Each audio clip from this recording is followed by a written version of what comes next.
Nigeria Center for Disease Control confirms 417 new coronavirus infections as total tally nears 50,000 cases. Federal government says August the 29th announced date for resumption of international flights is tentative.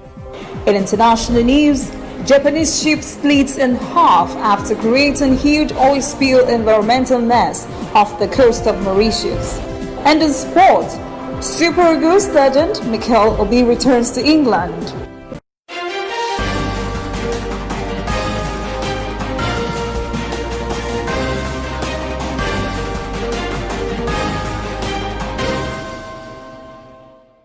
This is ANN News. I am Olajumoke Olatunji. The Nigeria Center for Disease Control has reported 417 new cases of the novel coronavirus disease in the country. That represents an increase of 119 cases from the 298 reported on Sunday. This has pushed the country's total tally to nearly 50,000 cases. Lagos State recorded most cases, with 207, followed by Kaduna with 44. 16 states, including the Federal Capital Territory, reported new cases on Monday. So far, Nigeria has recorded a total of 49,485 confirmed cases. Nearly 37,000 patients have recovered, while 977 have died. Meanwhile, NCDC is warning Nigerians to guard against being defrauded by scammers who pose as officials of the center. Apparently, some unscrupulous persons are going around promising NCDC money to people and asking for money in exchange for employment.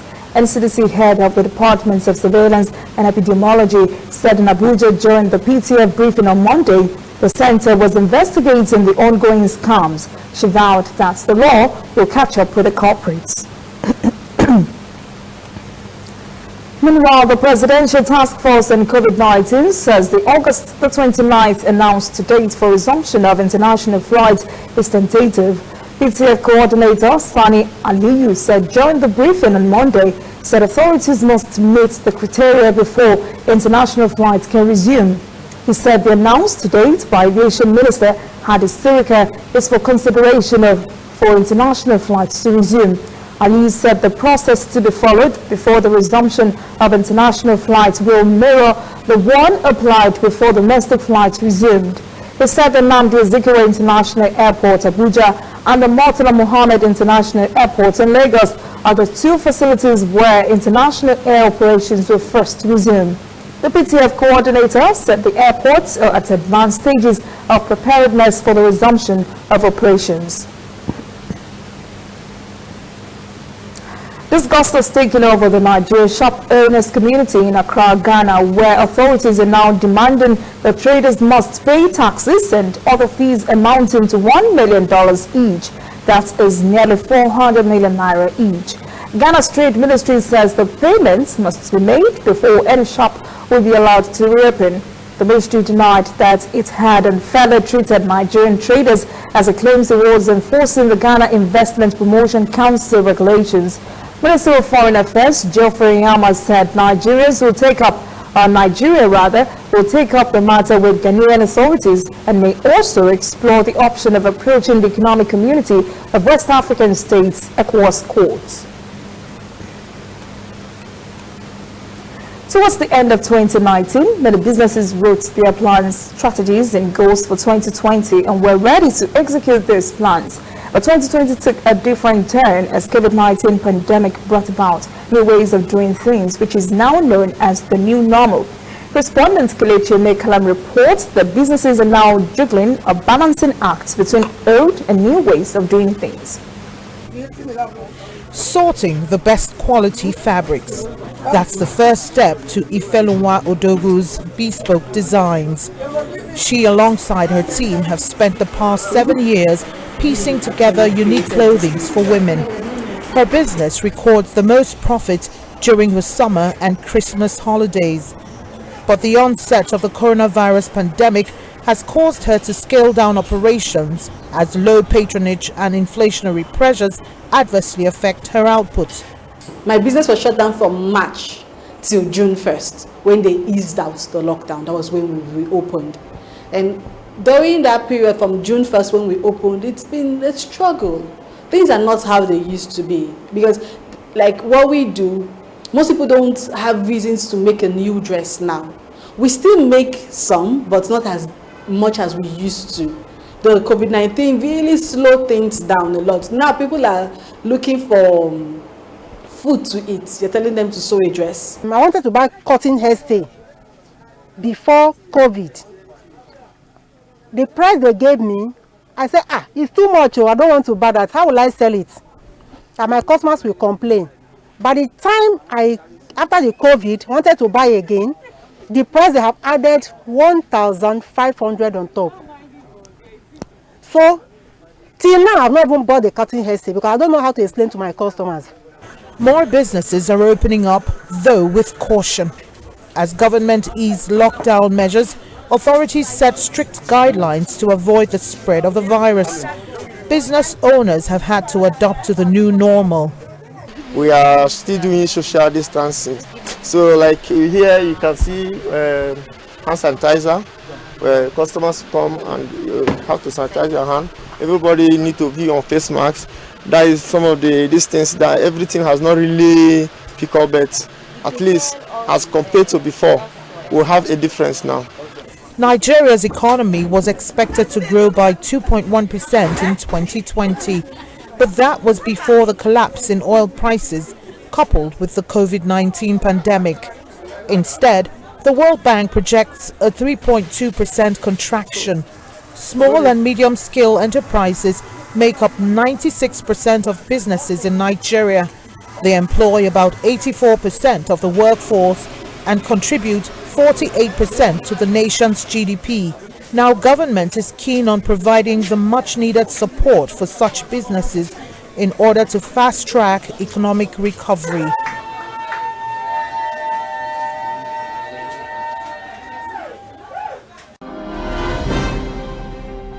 Coming up, African stories. South Africa sets up a panel to probe alleged PPE procurement fraud.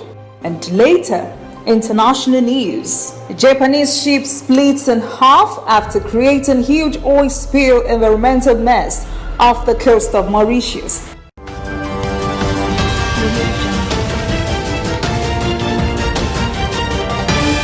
You are watching ANN. Somewhere in the world, every second of the day, news is happening. And of course, Nigeria is bustling with news day and night. That is why ANN doesn't sleep. Our eyes are peeled, wide open, so no story escapes our radar. We stay abreast of world events and happenings at home. We keep you up to the minute in the world of sports. We give you information to stay on top of your investments and all the hard facts you'll need to navigate your day. If you miss us on air, you can keep up to date on our website and on our social media platforms, Twitter, Instagram, and Facebook at ANN Africa TV. We are ANN, Africa News Network. We do news right in a truly African spirit. Welcome back. This is ANN News.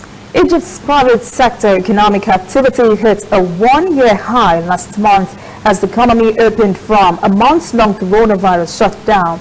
Surveys showed output and new orders expanding. This is good news for Egyptian businesses and retailers. Correspondent Adu El Marouki has the details. 9 oil Egyptian businesses have shown the slowest contraction rates last July. The IHS Market PMI index settled at 49.6 points, the closest to the 50 mark in a year. Above 50 signals business growth. One of the main driving factors for the index to go up is the significant return of tourism activity. That's after Egypt opened its airspace and allowed tourist entry to coastal and touristic cities which have either no COVID-19 cases or just few. Output rose for the first time in a year as sectors shut under the COVID-19 pandemic are gradually opening up. Egypt is taking small yet steady steps to bring its economy back on track. This policy has increased executives' confidence in the country. The index also makes a poll from the business decision makers. It reflects improvement in economic performance. It also reflected a sense of optimism and that most executives are projecting even better performance in the Egyptian market. The sentiment is driven by outlook for the tourism sector, which should support broader economic comeback. Egypt still has a long way ahead for economic recovery. Inflation is at its highest rate in 9 months, and Egyptian purchasing at an 8-month low, while employment rates continue to drop. Egypt may be getting on its feet, but rather slowly. South Africa is reeling from a host of scandals involving COVID-19 funding and projects, and the ruling African National Congress says it will look into it.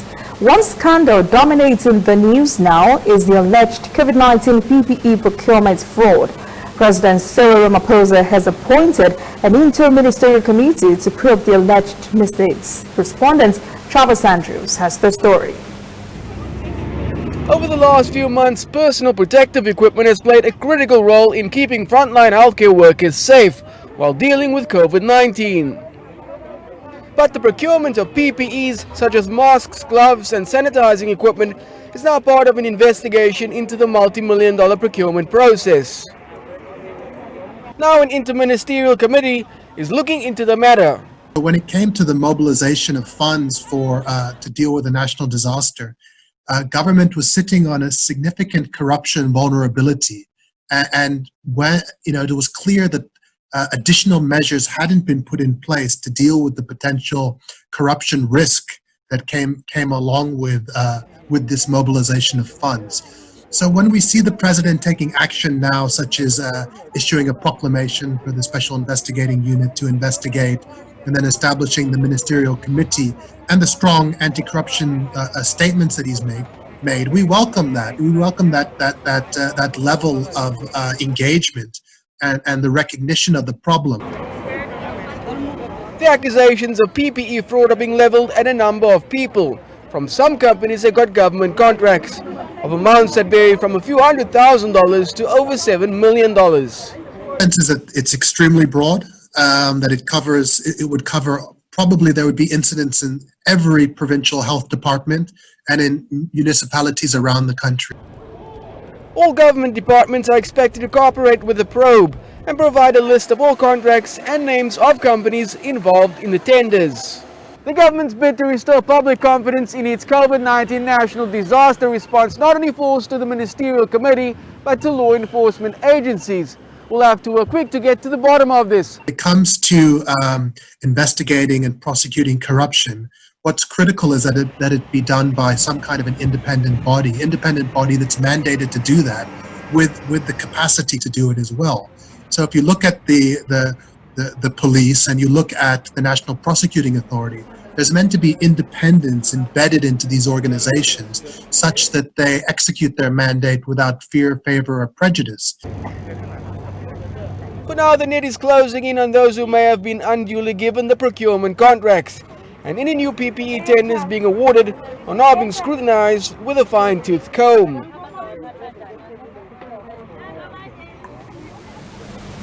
The United Nations has hunger elimination as the second items on its 17 Sustainable Development Goals the UN General Assembly intends to achieve by 2030. But a new report has warned that it may be unachievable as some nations are drifting further into hunger, especially in Asia and Africa. As Faraya Wakutuya reports from Harare, COVID-19 has worsened malnutrition in Zimbabwe. It's lunchtime and dozens of children from impoverished households in Harare's Kambuzuma high-density suburb gather at Opachiwashira's home for a plate of food. For most of them, the only one they are guaranteed of today. I want to make sure that the children get something to eat. It's easier for an adult to go hungry all day, but it's unbearable for a child. Chiwashira, who's been feeding vulnerable children since 2008, says things have worsened since the COVID-19 outbreak. Already, some of Zimbabwe's urban poor are receiving food aid following last year's drought. More will require assistance owing to the COVID-19 crisis, but with the government strapped for cash, not all of them will get it. If nothing is done, we will likely foresee a situation where a lot of our households in urban areas are going to be food insecure. A lot of people going to bed without having a meal. Luckily, these young ones have no such worries for now. With their tummies finally full, these young children can now get down to the serious business of play. Something vitally important for their development, but which they may have been unable to properly do because of the nutritional deficiencies. Those not fortunate enough may live with the consequences. Knowing from the signs of nutrition, what affects our children, mostly those under 5s, it's going to affect them later in life. They're most likely going to be standard shorter than they should be compared to other children of the same age. It's a vicious cycle that can only be broken now.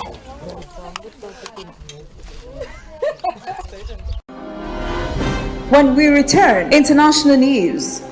Japanese ship split in half after creating huge oil spill environmental mess off the coast of Mauritius.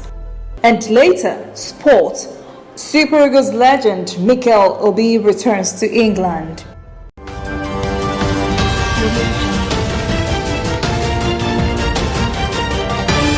You are watching AN.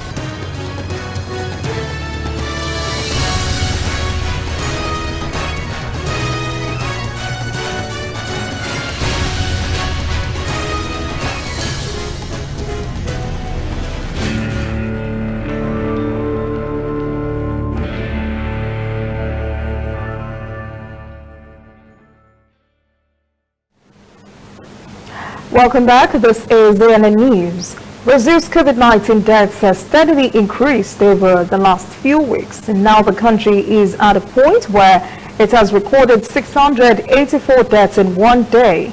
The country's health ministry also reports more than 19,000 cases in the last 24 hours. Brazil now has a total of more than 3 million COVID-19 cases since the pandemic began. An official death toll now stands at 108,000. Brazil is the worst hit country after the United States of America. Lebanon is a country of nearly 7 million, but it has welcomed 1.5 million refugees from Syria since 2011. With the recent Beirut explosion killing thousands of people, the fate of these refugees is now critically unstable. A day after the massive port explosion ravaged Beirut, local and international aid agencies started moving food to victims in the worst hit areas. Ahmed Khalid's 9-member family lives a kilometer from the blast site. They rely on daily deliveries. The Khalids came to Beirut from Aleppo, Syria 5 years ago. Ahmed is a handyman, but the coronavirus pandemic saw his work decline. Now there's no work at all. Lebanon is trying to help its own people first. Helping everyone, including us refugees, is too much for the country. International NGOs are concerned Lebanon's most vulnerable may get left behind. The UNHCR is limited in its capacity to care for the many refugees here. The World Food Programme is warning of an impending food shortage in a country heavily reliant on imports. Local food distribution agencies deny the existence of discriminatory Lebanese first policies. We are delivering the food no matter what is their nationality, because we are working in a humanitarian case and we are helping everybody in need and pain. 34 Syrians were among those killed in the blast on August 4th, mostly port laborers working near the warehouse that exploded. Ahmed is grateful for the aid he and his family receive and says his children aren't hungry, but he's worried that may change if the donations dry up.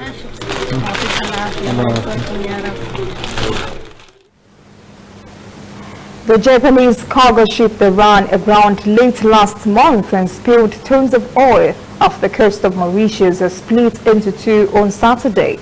The Japanese company that owns the cargo ship has agreed to take responsibility for the incident and offer compensation. The MV Wakashio has been grounded off the coast of Mauritius for over 3 weeks. At least 1,000 tons of the oil it was carrying has already spilled into the Indian Ocean. To make matters worse, the ship broke into two on Saturday afternoon. Some of its parts are above the water, while others sank in the reefs. The next task for workers will be to tow the front part of the ship hundreds of miles into the sea, where they plan to sink it. But if the bad weather continues, it will delay efforts to move the ship. The island's National Crisis Committee says there is still approximately 30 cubic meters of oil left in the ship's engine room. Coral and marine life remain endangered. The wildlife has been affected there. Because we have a lot of sensitive areas there. We have Blue Bay Marine Park, we have L'Île aux Secrets, we have other places which has been affected. They are very sensitive areas. So a lot of work that was discussed in the morning, how we are going to clean it in the first place and then rehabilitate it over the months and years. Because that's going to take a long time to get rid of the oil, but the rehabilitation is going to take quite a bit of time, and we have been discussing this with all the different experts from overseas. To prevent against further oil contamination, booms and oil skimmers have been installed to try and protect vulnerable coastal sites.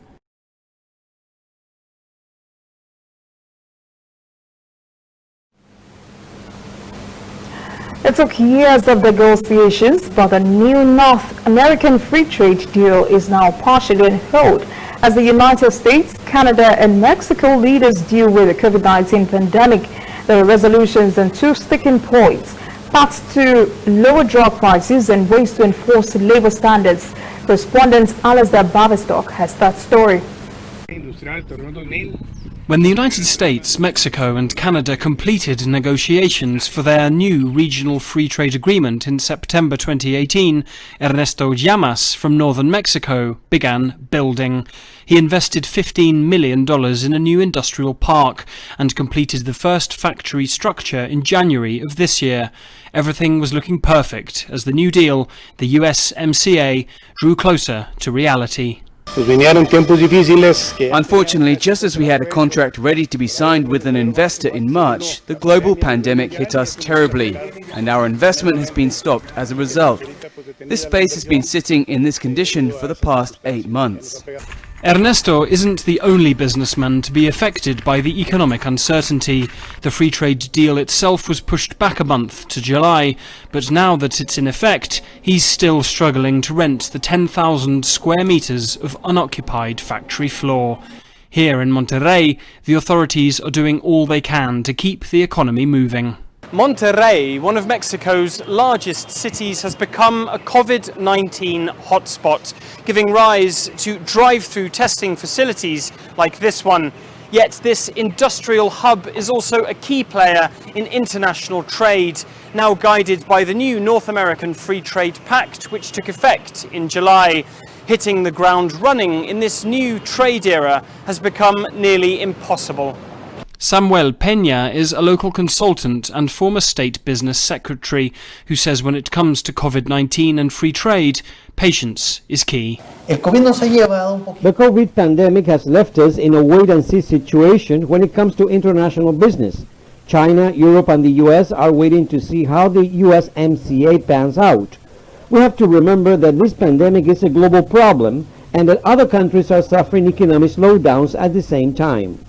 That's an attitude Ernesto himself is adopting, doubling down on his investment with the second unit in the works. We can't just cross our arms and wait for things to change. We have to keep working and trying. That's why we're betting on the second factory space. We have faith in our authorities, faith in our country, and faith that we will get through the situation. The view here is that beyond COVID-19, hopefully a short to medium-term problem, the new era of North American free trade is a safe bet for the long term.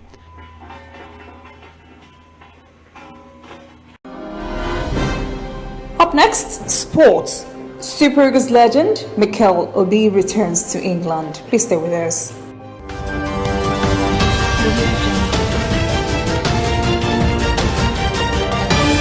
You are watching ANN. Whether in your house, at your office, on your phone or online, we are there. We have the facts behind the headlines. We cut to the chase with the news you really need. We cover every angle. We are the bigger, better news network. We are African News Network. ANN. Watch ANN News on MITV from a truly African spirit.